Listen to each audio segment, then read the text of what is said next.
Back in April of 2025, Trump imposed a staggering 145% tariff on China in an effort to bring manufacturing back to America. But here's what actually happened. China lost factories, America didn't get them, Mexico did. The country Trump spent 2 terms threatening to wall off just recorded its highest foreign investment numbers in history. Tesla is building there, Apple suppliers are building there, BMW is expanding there. Trump didn't make America great again, it made Mexico great again, and we have the numbers to prove it. When Trump returned to the White House in 2025, he came back with an economic mission. 40 years of watching American factories disappear. 40 years of watching China absorb what America gave away. This time, he wasn't holding back. His first term hit China with 25% tariffs. Painful but survivable. Chinese manufacturers absorbed the hit, cut prices, reroute shipping through Vietnam and Malaysia. The game continued. This term was different. Tariff on Chinese goods climbed to 145%. Not 25, not 50, 145%. At that level, a Chinese product doesn't just become more expensive in America. It becomes economically impossible to sell.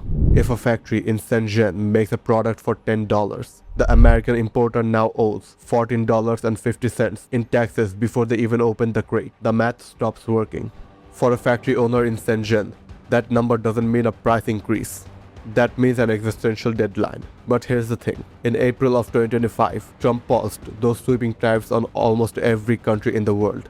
A 90-day negotiation window. A temporary relief pause. On the global trade war, President Trump just truthed out saying, quote, I have authorized a 90-day pause. The president here announcing a 90-day pause. Except for China. China kept every single percentage point. That pause was more important than the tariff number itself. Because what it told to every corporation boardroom in America is this.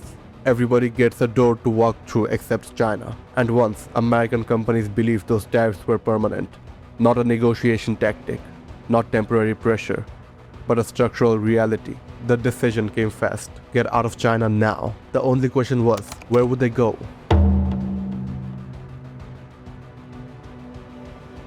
Naturally, you would assume the answer seems obvious.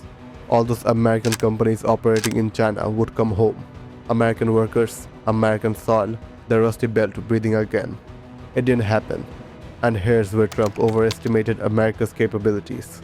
American manufacturing didn't just slow down over the past 40 years. It was disassembled systematically. The supplier networks are gone. The trained workforce is gone. The industrial ecosystem that took decades to build, all gone. Look, you can't just announce a factory. You need suppliers within driving distance. Workers who know how to run the machines, logistic networks, energy infrastructure, regulatory approvals. In America, that process takes years, sometimes even a decade. The money is there. The CHIP Act threw $52 billion at semiconductor manufacturing. The Inflation Reduction Act pushed hundreds of billions into industrial investments. Take Intel Ohio. It was supposed to be the proof of concept. 2 massive chip fabrication plants outside Columbus. $20 billion, the largest private investment in Ohio's history. Politicians stood on stage. Shovels went into the ground. It felt like the beginning of something real. Then Intel stopped construction entirely. Not scaled back. Stopped. And the reason wasn't money. Intel had the money. The government had committed to subsidize the venture. The reason was something else. The suppliers who made the chemicals, the gases, the ultra-pure materials a chip facility needs didn't exist in Ohio. The engineers who knew how to run the machines, they aren't enough of them in the entire country. The training pipelines, the technological colleges, the decades of compounding knowledge, none of it is there. You can't wire transfer an ecosystem into existence. It takes decades to build those ecosystems, and time was one thing American companies didn't have. So the factories leaving China needed to go somewhere immediately. Not in 5 years, not in 10. Somewhere with the infrastructure, the workforce, the legal access to American markets. As it turns out, that place had been sitting right there the whole time, 8 hours south of Texas. 3 reasons, and none of them happened by accident. Firstly, USMCA, the trade agreement that replaced NAFTA in 2020. Under the USMCA, goods manufactured in Mexico entered the US at 0 tariff, not reduced, 0. Mexico is legally inside the US trade zone in a way that Vietnam, Bangladesh, and Indonesia simply aren't. While Chinese goods face 145% at the American border, Mexican goods face nothing. That single legal fact changes every calculation a manufacturer makes. Second, geography. This one is simple, but people underestimate it. Monterrey, Mexico to Dallas, Texas, 8 hours by truck. Shanghai, China to Los Angeles, 30 days by ship. After COVID exposed just how fragile long supply chains really are, the distance stopped being a preference. It became a survival requirement. Third, the skeleton. Mexico has been building industrial capacity since the 1980s through its maquiladora manufacturing zone along the US border. 30 years of manufacturing, 30 years of training workers as America's single largest trading partner.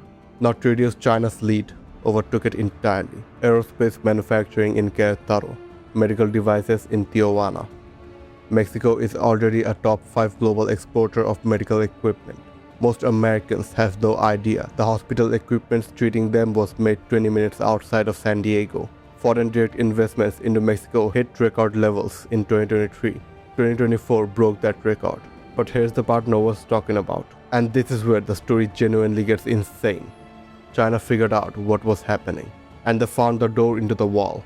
Chinese manufacturers, BYD, electronics producers, steel companies are now building factories inside Mexico, not to sell to Mexico, to route products into America through USMCA, tariff-free. The wall Trump built against China has a backdoor. The backdoor is Guadalajara. The trade war didn't just end China's access to American markets. It made China rent an address in Mexico first. So, Trump launched the most aggressive trade war in modern history, with the goal to push China and rebuild America. China did lose factories, hundreds of them.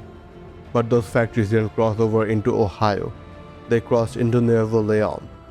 The country Trump spent 2 terms trying to wall off, tariff, and isolate is now the single biggest industrial benefactor of its own economic war. The thumbnail was right. Mexico is the real winner. But here's a question that should stay with you. America didn't bring manufacturing home. It spent trillions of dollars in economic disruptions to move factory floors 8 hours south. And now China is following it there through the back door.